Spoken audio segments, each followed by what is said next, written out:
This is my Pratt Burnerd Super Precision chuck, and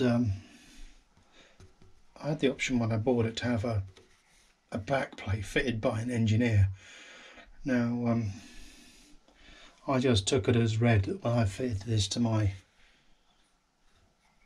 Myford spindle that this would give me good results. Now if I look at the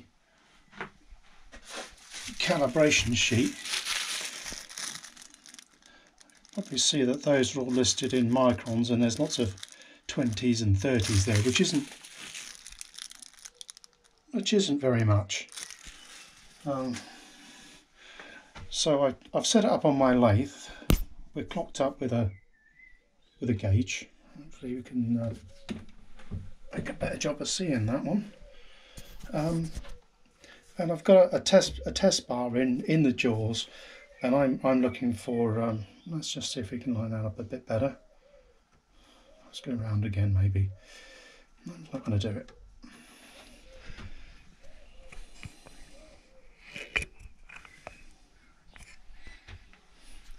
So let's just wind that over the top, so you can see that's just cresting there. I'm winding the cross slide backwards and forwards just to find the top of the part. I'm just going to adjust the DTI into roughly 0, and if this is 20 microns, we're looking at 1 millimeter per division. So if I just gently spin that round, you can see that we're going from round about +7.5 to 18. So we've got 25.5. Let's convert that into sensible money.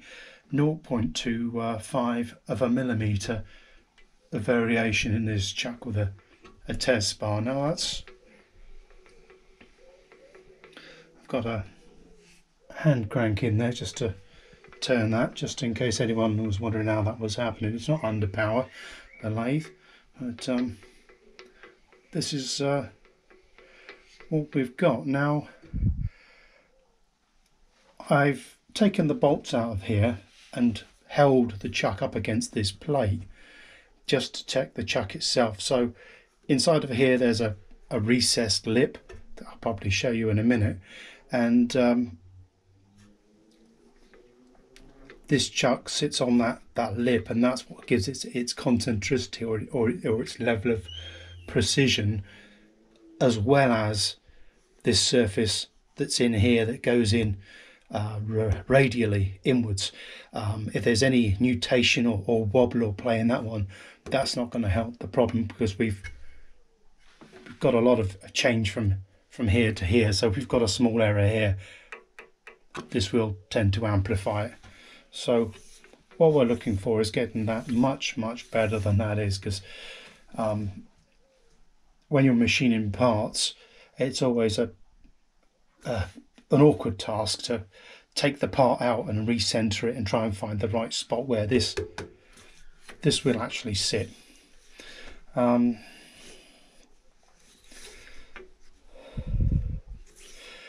So what will happen is you'll machine the work, a lovely finish, super concentric. You need to get as many operations as you can while it's in here, if there's any drilling, shaping, finishing, anything else. And then you turn it around and hopefully you just do some finishing.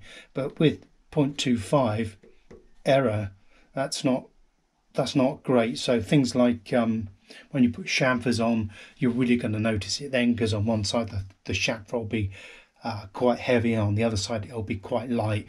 Yeah, if you're into just sort of breaking the edges on your work, just to make things look that little bit better when you handle them, because often machine edges can be very sharp. And well, yeah, so I'll explain the bit I did. I took the bolts out and I turned the chuck round so that the circle on the back plate was remaining stationary, it wasn't rotating, and then I rotated the chuck about the center on that, and this was moving maybe 1.5 divisions, which probably acceptable for a 3-jaw scroll chuck. I'm hoping to get the job better than that.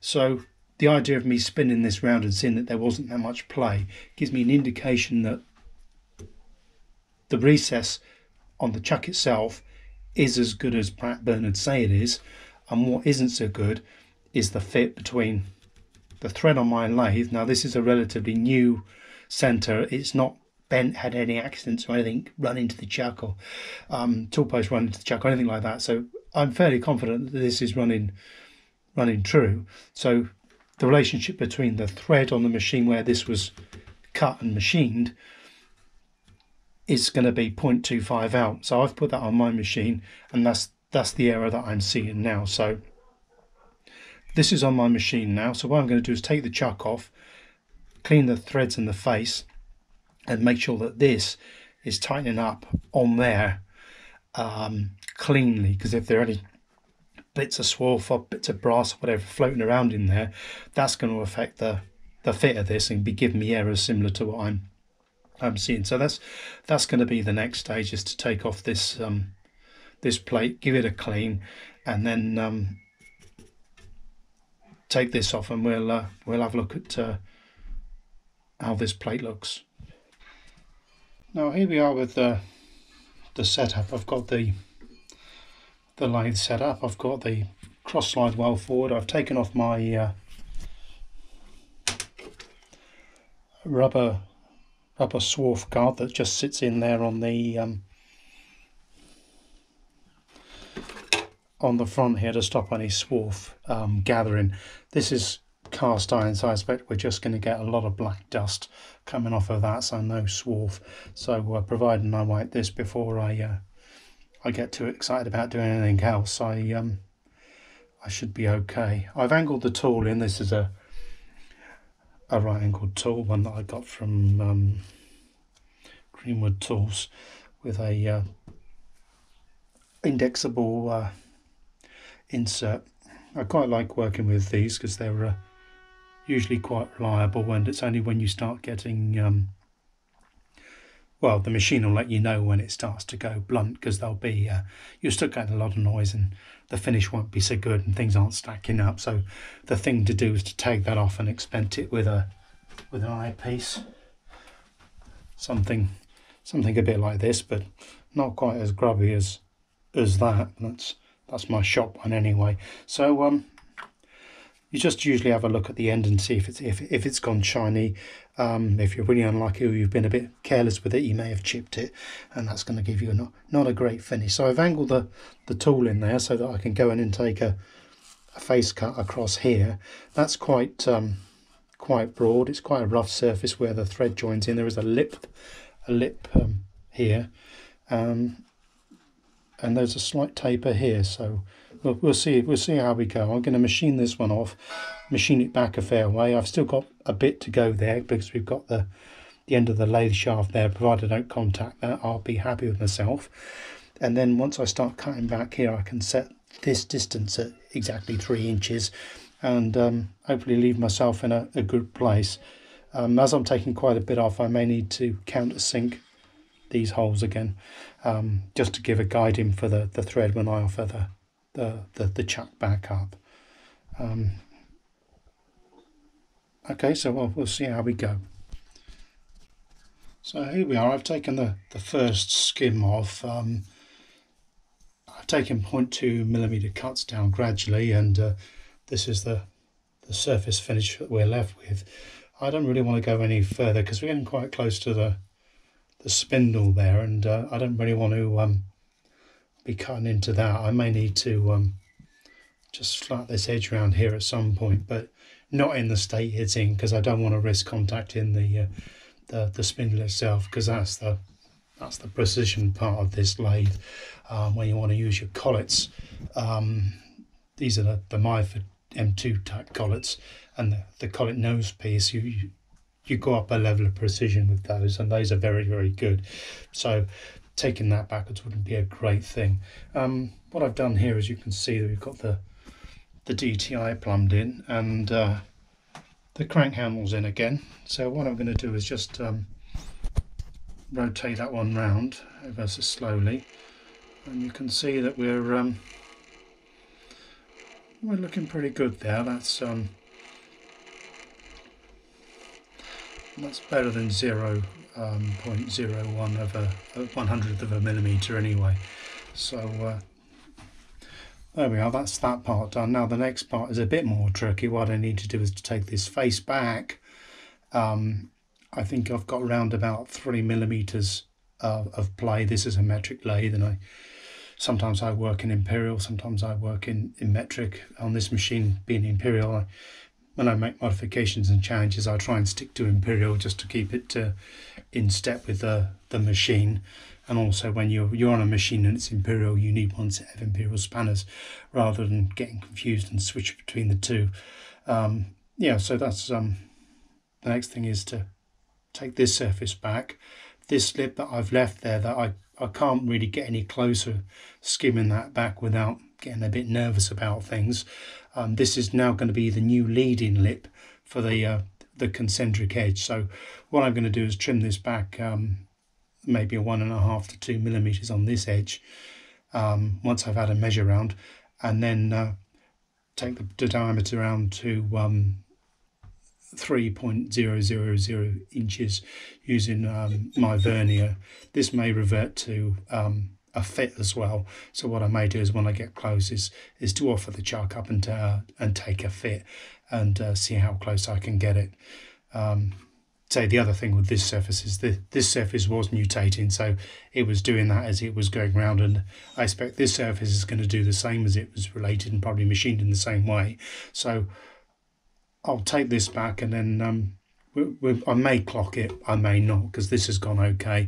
I think the only thing I'm apprehensive of now is getting that lip, that small lip in there, the one that the chuck actually locates on, is getting that. Well, it will be concentric with the machine, but it's getting the diameter right, because ideally I don't want to be relying on the 3 bolts to index the chuck, especially with high speed and maybe cuts that may be perhaps ambitious on a lathe of this size.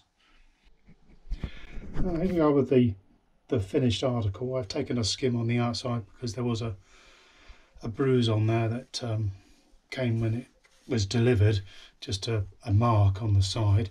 I've taken this back to just a fraction under 1/8, and we are 3 inches in overall diameter. So the next thing to do is to offer up the chuck. Probably nip it up gently, and then just check the alignment and see how far I am off. Make a few tweaks, nip the bolts up, and then we'll have a measure, and I'll be back then to show the results. One thing I should have mentioned, this being cast iron, is you don't need to use any lubrication on it, because it tends to do that itself, so you can just happily machine away, and generally what you get is just this dust.